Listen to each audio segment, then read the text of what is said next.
Selamat malam semuanya. Hari ini kami akan membicarakan sedikit tentang insentif pajak di kala pandemi COVID-19.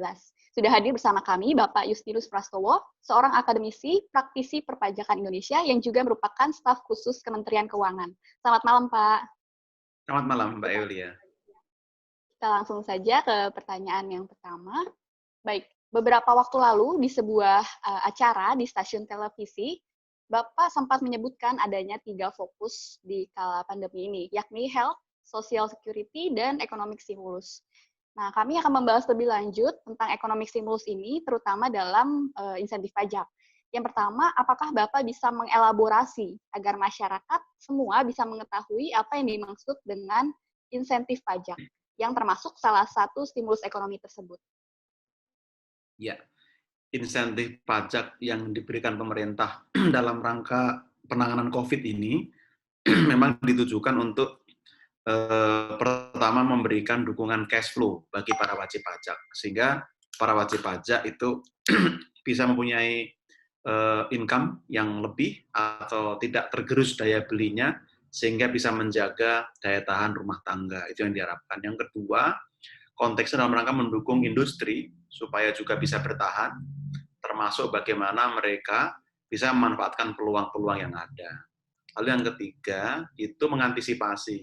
Kita sedang menghadapi pandemi COVID, tugas atau target pertama adalah bertahan, tapi berikutnya diharapkan kita bisa segera bangkit setelah pandemi ini berakhir. Itu kira-kira 3 motivasi yang menjadi dasar dari insentif. Lalu yang Baik. selanjutnya, Pak, apa saja pertimbangan awal dan proses dari Kementerian Keuangan hingga akhirnya harus mengeluarkan peraturan pemerintah pengganti Undang-Undang Nomor 1 Tahun 2020 tentang Kebijakan Negara dan Stabilitas Sistem Keuangan Penanganan Pandemi COVID-19? Iya, iya. Ini pertanyaan yang penting. Jadi memang kita menghadapi pandemi yang dampaknya sangat luas dan butuh pembiayaan yang besar. Kalau kita lihat kan dampaknya bukan hanya di kesehatan, tapi juga ekonomi dan sosial. Maka kita butuh biaya yang besar. Sementara di sisi lain, penerimaan pajak turun karena ekonomi kita melambat, ekonomi kita turun. Kita tidak punya ruang fiskal yang luas. Dengan demikian, pemerintah harus mencari cara. Nah, Perpu ini cara yang paling mungkin dilakukan. Kenapa? Karena kalau mengubah undang-undang akan lama. Karena mengubah banyak undang-undang, butuh prosedur yang panjang, keburu dampak dari COVID ini semakin besar dan memburuk. Maka ditempuh Perpu. Nah, Perpu itu memberi ruang lebih leluasa karena defisit boleh lebih dari 3%. Pemerintah bisa cari pembiayaan lain, termasuk bisa memanfaatkan dana abadi, memanfaatkan utang, dan sebagainya. Sehingga kita bisa membiayai dengan lebih leluasa. Lalu Perpu juga membuat kita bisa sekaligus membuat program penyelamatan atau pemulihan ekonomi nasional. Nah, setelah kita membuat pemulihan ekonomi nasional, kita juga bisa menjaga stabilitas keuangan negara. Itu langkah yang hanya bisa diambil kalau kita punya aturan yang sekaligus mengatur banyak hal dalam satu aturan. Termasuk kan mengajak Pemda dan lain-lain untuk berhemat, sehingga alokasi anggaran untuk COVID itu bisa lebih besar, lebih jelas, dan lebih bertanggung jawab. Baik. Terkait dengan insentif pajak sendiri nih, Pak, apa saja peraturan yang tercantum di dalamnya dan sejak kapan insentif pajak itu mulai berlaku? Iya, yang pertama kita kan menerbitkan Perpu 1 2020 itu tanggal 31 Maret 2020. Sebelumnya di bulan Maret juga sudah diterbitkan Peraturan Menteri Keuangan nomor 23 tahun 2020. Itu insentif memberikan pajak ditanggung pemerintah untuk karyawan yang penghasilan tidak melebihi 200 juta setahun, lalu memberikan percepatan restitusi, termasuk juga pajak yang dibebaskan dalam rangka impor. Lalu diperluas setelah itu, setelah ada Perpu diperluas melalui PMK 44 yang terbit 30 April 2020 kemarin, memperluas, ada banyak sektor yang mendapat insentif. Nah, sebelum itu juga sudah terbit beberapa aturan. Ada Peraturan Menteri Keuangan nomor 28, itu tentang insentif pajak untuk pengadaan barang dan jasa dalam rangka COVID. Lalu ada PMK nomor 31, itu dukungan untuk usaha di kawasan Berikat dan Kite, lalu ada PMK 34 yang memberikan insentif pajak, dia masuk PPN dan sebagainya dalam rangka impor vitamin, alat kesehatan, obat-obatan dalam rangka penanganan COVID. Nah, itu saya kira rangkaian insentif pajak yang diberikan pemerintah. Lalu, apakah ada fokus utama dari banyaknya kebijakan tersebut? Ya, fokus utama pertama untuk rumah tangga, untuk karyawan, supaya mereka punya daya beli yang lebih baik karena terdampak COVID. Lalu kedua untuk UKM. UKM pajaknya ditanggung pemerintah, yang selama ini 0,5% menjadi 0 sampai dengan Desember. Itu memberikan dukungan supaya para pelaku UKM bisa bertahan. Yang ketiga industri.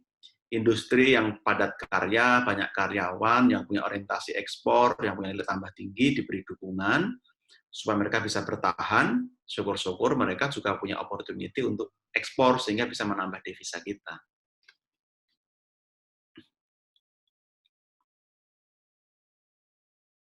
Baik, Pak. Baik, Pak. Lanjut ke pertanyaan selanjutnya. Jadi yang berhak menerima intensif pajak ini UMKM, betul ya, Pak? Salah satunya UMKM. UMKM menjadi prioritas karena yang paling terdampak dari COVID ini para pelaku UKM. Terdampak lebih cepat, lebih dalam, sehingga mereka perlu didukung.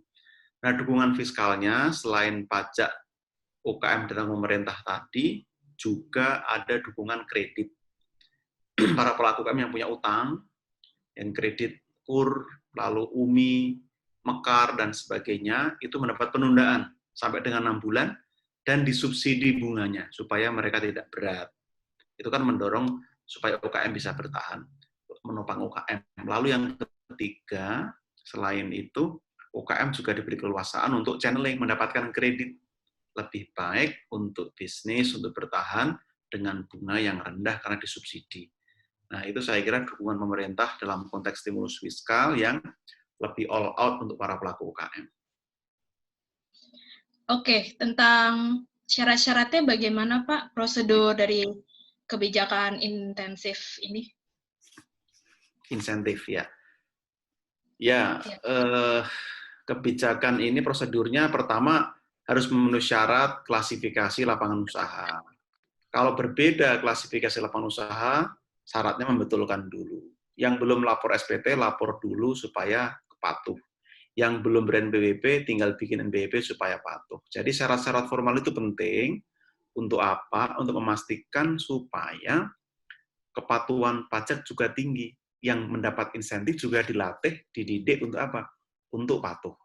Dengan demikian ada dua manfaat. Satu, si wajib pajak mendapat manfaat. Kedua, pemerintah mendapat manfaat. Itu apa? Database yang lebih baik dan bisa dipakai ke depan untuk meningkatkan kepatuhan pajak. Itu yang penting. Baik, lalu apa saja upaya pemerintah, khususnya Menteri Keuangan, dalam penerapan insentif agar tetap cermat dan transparan? Apa yang terakhir tadi? Agak putus. Oh ya, maaf Pak. Saya ulangi. Apa saja upaya pemerintah, khususnya Menteri Keuangan, dalam penerapan insentif agar tetap cermat dan transparan, Pak? Iya. Nah, supaya ini cermat, pemerintah mengalokasikan insentif itu dalam APBN. Namanya belanja pajak, dihitung. Berapa belanja pajak? Katakanlah sekarang 64 triliun.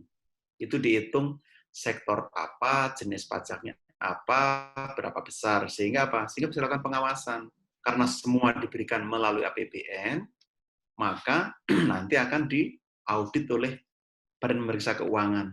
Lalu dipertanggungjawabkan ke DPR. Dan dengan demikian, ini lebih akuntabel. Dan semua orang bisa mengawasi. Kenapa? Karena APBN itu dipublish nanti laporannya. Itu saya kira bentuk cara pemerintah untuk menjaga kredibilitas dan transparansi insentif pajak ini. Baik. Pertanyaan selanjutnya, pemberian insentif pajak kepada dunia usaha baru-baru ini diperluas, Pak.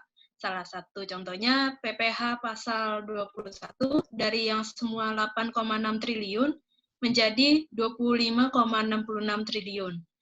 Apa saja pertimbangan dari adanya perluasan kebijakan ini, Pak?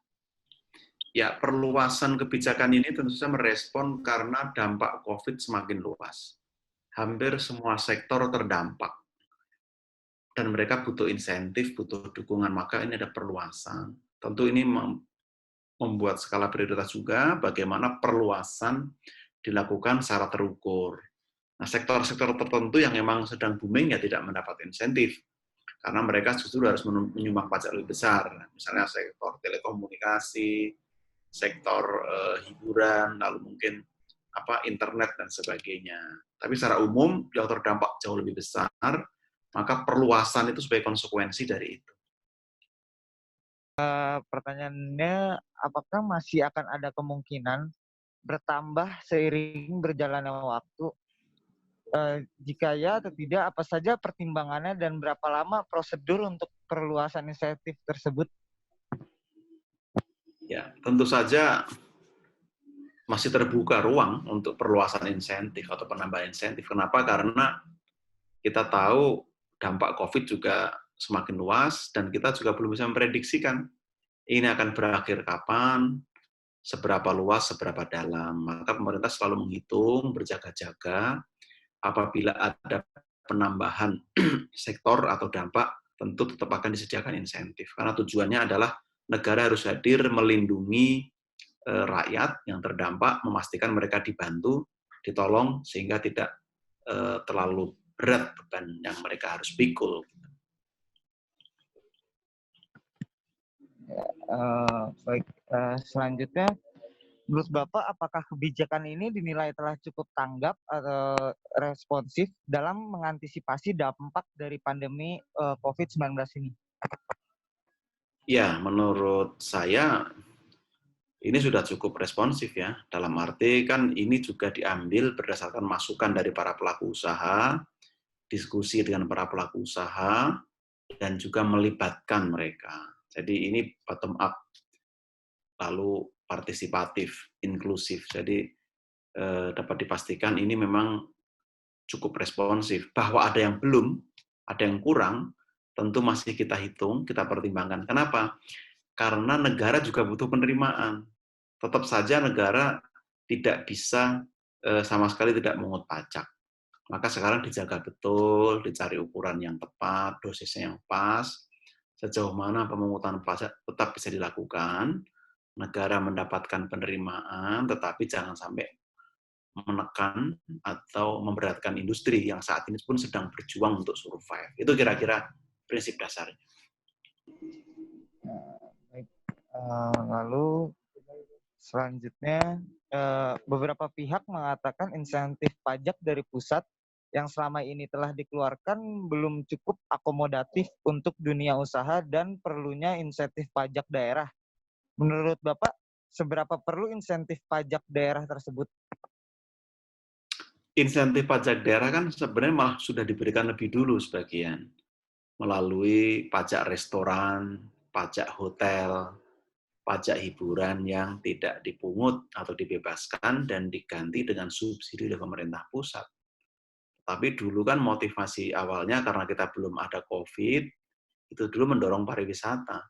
Tapi karena sekarang praktis, tidak ada pariwisata lagi, tidak ada kuliner, tidak ada mobilisasi orang, agak sulit rasanya. Dan kalaupun diberikan insentif, menurut saya tidak akan terlalu banyak membantu, karena hampir semua objek pajak daerah itu adalah sektor atau objek yang terkena dampak COVID.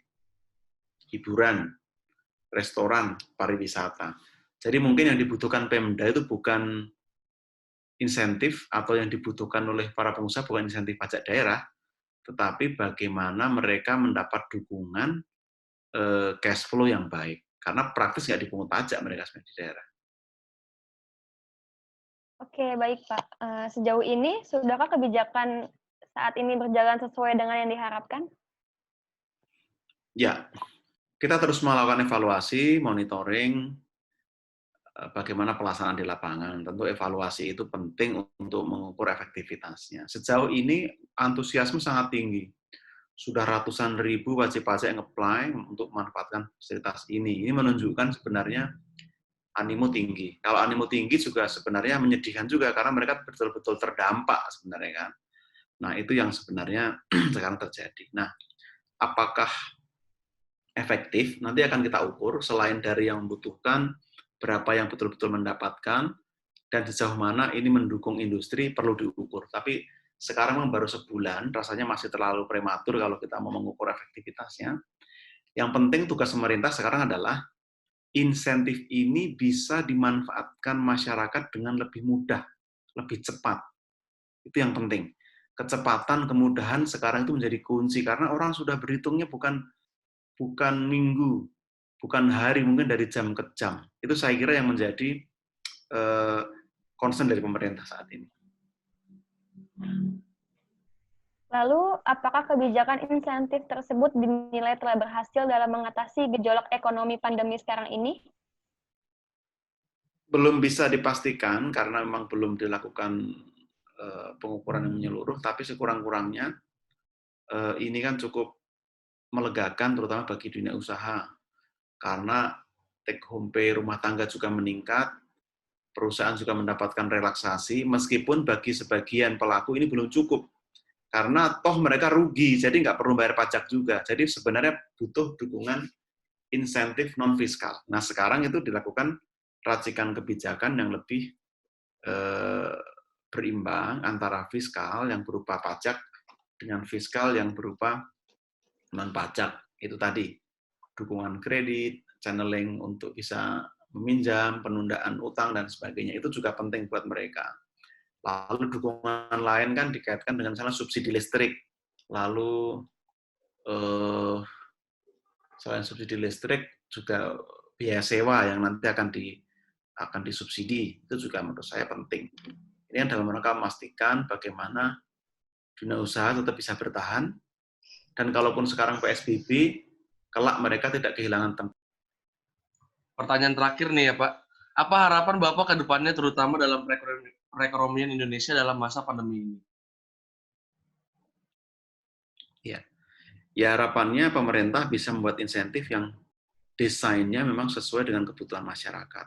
Kebutuhan itu kan tidak tunggal, banyak sekali. Nah, tugas sekarang adalah menginventarisasi apakah kebutuhan itu betul-betul urgent dan penting, sehingga menjadi prioritas. Nah, itu penting, membuat prioritas. Lalu yang kedua, memastikan administrasinya pun juga baik, mudah, murah, cepat, itu penting. Lalu yang ketiga, memastikan dukungan real ke masyarakat juga terjadi. Artinya insentif yang telah dibuat tadi betul-betul bermanfaat dan memberikan multiplier efek bagi masyarakat. Misalnya, oh karena ada insentif, nggak ada PHK. Oh karena ada insentif, tidak perlu mungkin tutup usaha. Karena ada insentif, mereka tetap bisa bertahan. Nah, seperti itu kan ukuran-ukuran yang konkret. Nah, kita terus merumuskan ini supaya bisa sesuai dengan motif utama dari insentif ini, yaitu tadi sebagai antisipasi pada pemulihan ekonomi. Baik, itu dia beberapa pendapat dari Bapak Justinus Prastowo. Terima kasih Pak, dan sampai bertemu di lain kesempatan. Selamat malam. Selamat malam. Terima kasih. Selamat malam. Selamat malam, Pak. Terima kasih atas waktunya. Terima kasih sama-sama semuanya Terima ya. kasih, Pak. Ya, terima kasih.